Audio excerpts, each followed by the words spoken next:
is up, you guys? This is MiniSuperHeroes Today. And today's video is super special because we'll be taking a look at every single LEGO Spider-Man figure released between the years of 2002 and 2004.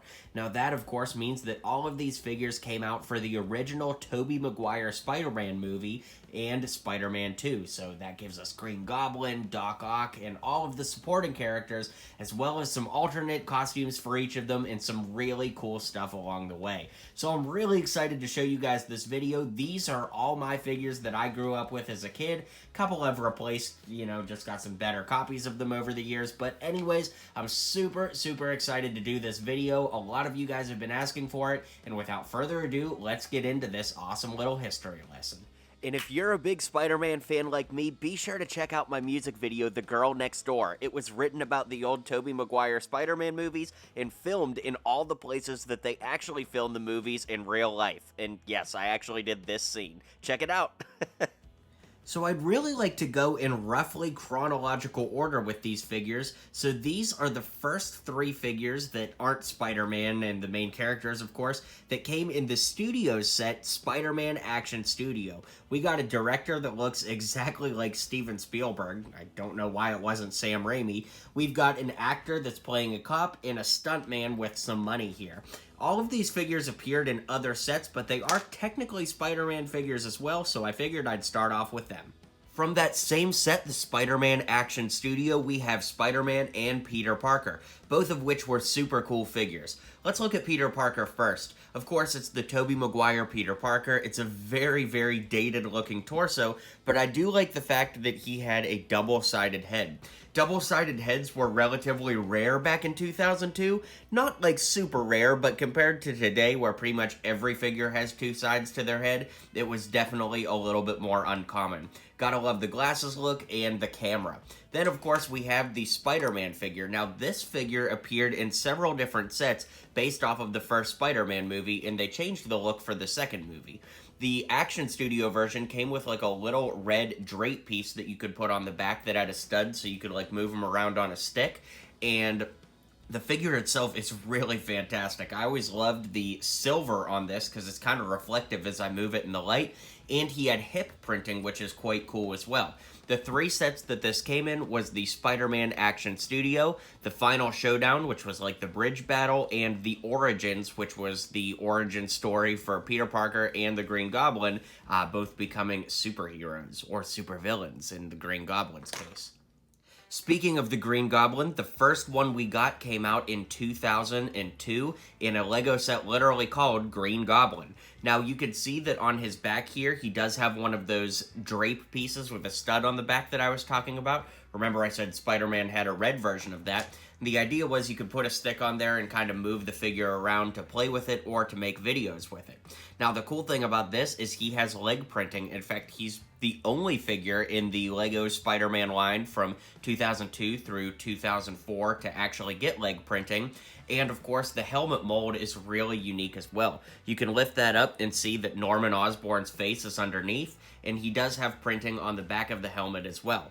Now, it's a little bit creepy for his helmet to have no printing on it whatsoever, so the following year, in 2003, they made a version that had gold and black printing on the face, just to give it an extra layer of depth and detail, and it definitely looks better than the one without, but both figures are still pretty rare and sought after today.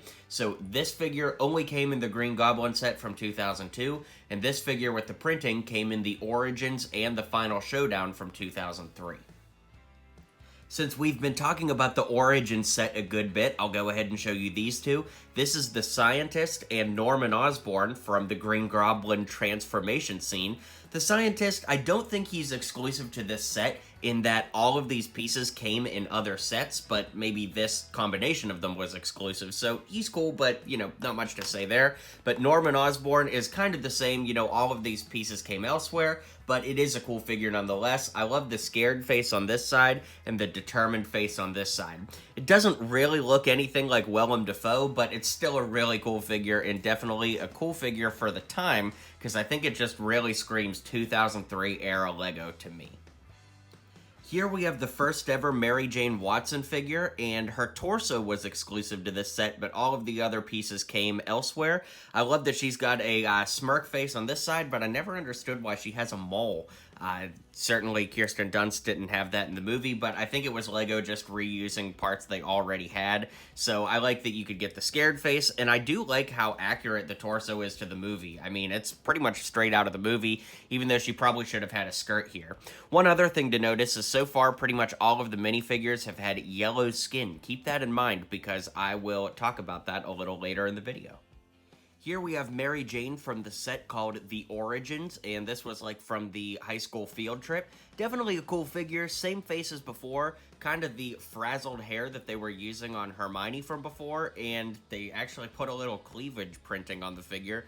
Definitely something Lego would not do today, but again, 2003 was a completely different era for Lego, and sometimes things like that kind of shine through, and you know, I don't think it's the end of the world. It's, you know, obviously we can be mature about it, but it is kind of interesting that Lego was pretty unabashed about that back then, and now that's something they would probably not do on a minifigure. Then we have Mary Jane from the Final Showdown, which was the bridge battle set. This is her in like her pajamas from when the Green Goblin kidnaps her, and basically you just put her on top of the bridge so Spider-Man could come rescue her. Definitely a cool figure. I really liked that torso when I was younger just because it was cool for making customs. Just two really unique pieces, the pink and white together, but you know, it's not really a standout figure by today's standards. This is Peter Parker from the Origins set. He does not have another side to his head. It's just the glasses, kind of interestingly. Of course, he comes with the camera from when he takes the picture of MJ and gets bit by the spider. And I really like the torso on this figure. It's super accurate to what Tobey Maguire wore in this scene in the movie, and definitely really cool. So, yeah. They're technically Raimi Spider-Man figures, so we'll include them, but these are just two kind of random people. This guy came in the Final Showdown bridge battle set. You could, like, put him in the little train car so that, you know, there was somebody to rescue, or he could be a taxi driver, whatever you needed him to be. And then this guy came in Spider-Man's first chase, which we'll talk about here in just a moment. He was a police officer that drove the police car, chasing the car that contained the guy that stole the money in Spider-Man 1. So, yeah, not great figures, but definitely worth including.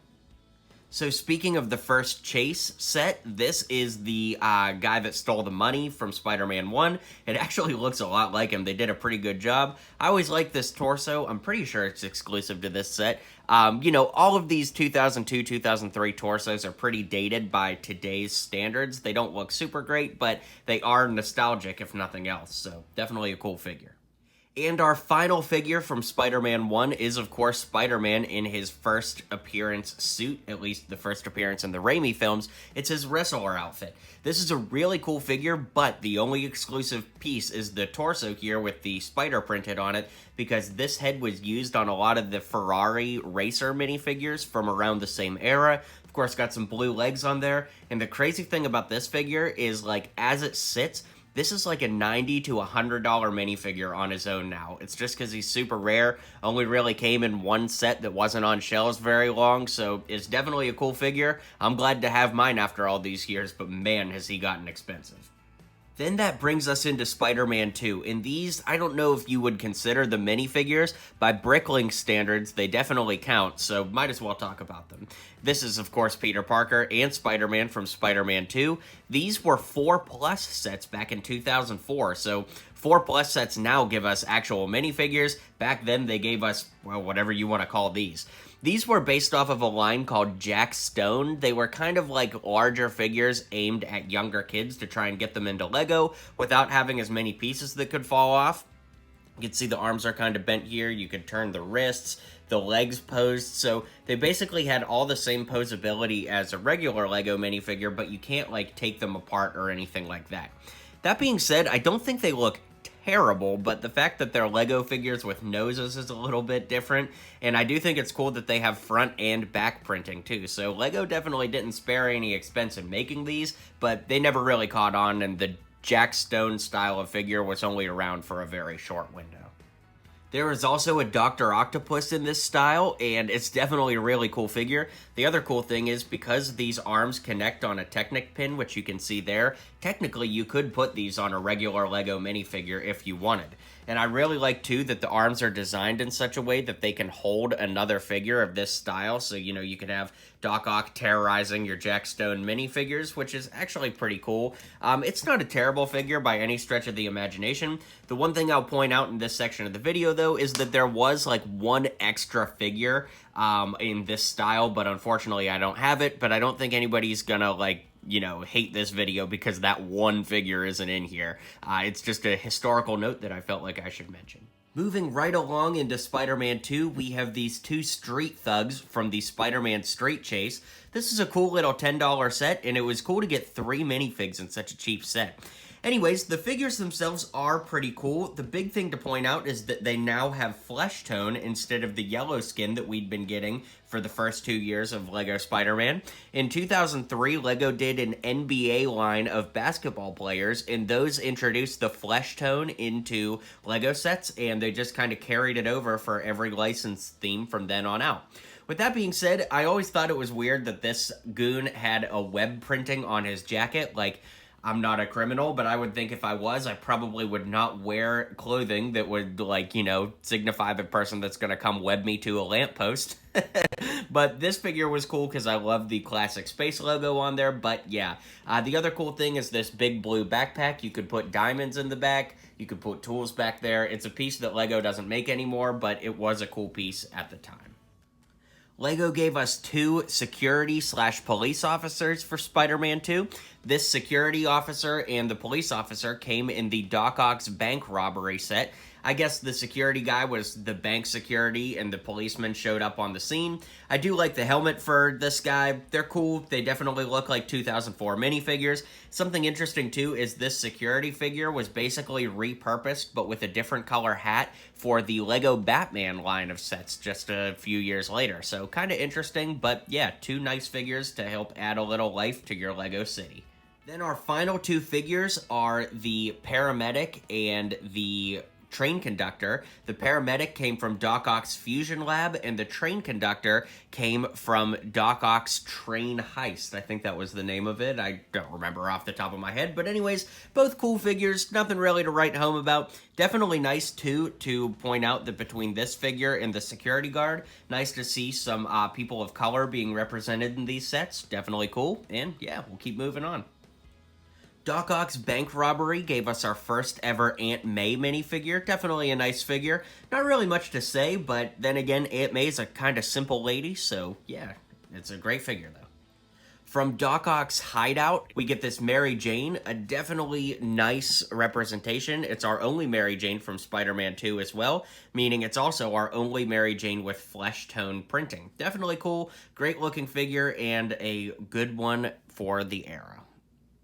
This is one of the best figures from the entire wave, if you ask me. This comes from the Spider-Man's Train Rescue set, and it's J. Jonah Jameson. A super rare figure by today's standards, because he really only did come in one set, and we didn't get another J. Jonah Jameson until 2013 or so. So a big gap there, 9 years basically, and it's a great looking figure.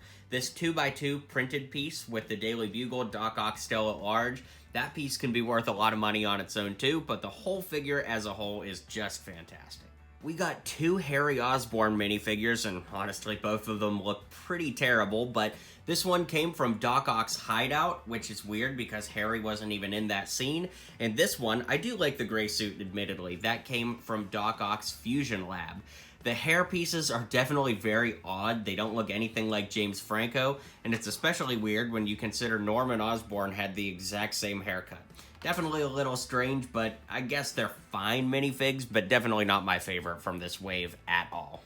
From Doc Ock's hideout, we got Peter Parker, a really nice figure. I wish, and I've thought this since I was a kid, that he had a double-sided head, because of course in Spider-Man 2, he loses his powers and starts wearing his glasses again, but it didn't come with a glasses head. That would have been such an easy thing for them to add, and even all these years later, I kind of wonder why they didn't. But it's still a nice figure. Love that all the Peter Parkers come with a camera, and it's just awesome. I have so much nostalgia playing with this figure as a kid all those years ago. Before we take a look at all the different Doc Ock figures, let's take a look at Spider-Man from Spider-Man 2. Now, you can see that there is a difference, particularly in the shade of blue and the spider on the back, but the fronts are pretty much identical, again with the exception of the shade of blue used. I'm curious, which one do you like better, the dark blue or the light blue? In my life, I've gone back and forth. Sometimes I like the light blue, sometimes I like the dark blue, but if there's one thing I know, I'm definitely grateful to own both after all these years. These are my figures from when I was a kid, and, you know, getting to make content with them now is just really special. So thanks for hanging out till this point of the video. And we only have a few more figures to look at, so let's get into it. From Doc Ock's Fusion Lab, we have Doc Ock where he actually gets, kind of welded into the arms. It's really cool to me that all these years later, they pretty much perfected the Doc Ock arm design. Like, generally speaking, this is pretty much what we've gotten on every Doc Ock since 2004. Yes, there have been some different ones, but, you know, again, most of them use this design. I really like the face, too, that he's got those kind of scientist goggles on. None of the Doc Ocks have two-sided faces like they do today, so we'll talk about that a little bit more in just a minute, but I do think that this is a really, really cool figure, and I love having him in his kind of origin look, if that makes sense. Like, the very first scene we see him with the arms, it's pretty cool to get a figure like that. And then we have the actual Doc Ock minifig himself. The arms are the same as what we just looked at, and you'll see that he has two different facial expressions. There's actually a third one as well from the Spider-Man's train chase, but unfortunately I have lost that piece over the years. He's kind of got a more angry face, but anyways, I do think it's interesting that, like, if LEGO were making these sets today, the same head would have both expressions. Like, this calm expression would be on the other side of this smiling expression. But anyways, these figures are really, really cool. They've aged super well, and like I said, I'm just so grateful to still own them after all these years. So with that being said, we have looked at every single Raimi Spider-Man figure, so let's zoom out so I can give you my final thoughts on all of these great figures. Alright guys, well thanks so much for hanging out with me. Be sure to hit like and subscribe if you haven't already. I loved making this video, and let me know which figure you think is the coolest from this wave of figures. Hard to believe these are basically 20 years old now, but I wouldn't have it any other way. I had so many great memories playing with these as a kid, and I love reviewing them now. So thanks again for checking this out. Be sure to hit like and subscribe, and I'll catch you guys on the next video. Thanks for checking out today's video. If you liked what you saw, don't forget to hit like and subscribe down below. And while you're here, maybe check out one of my other videos.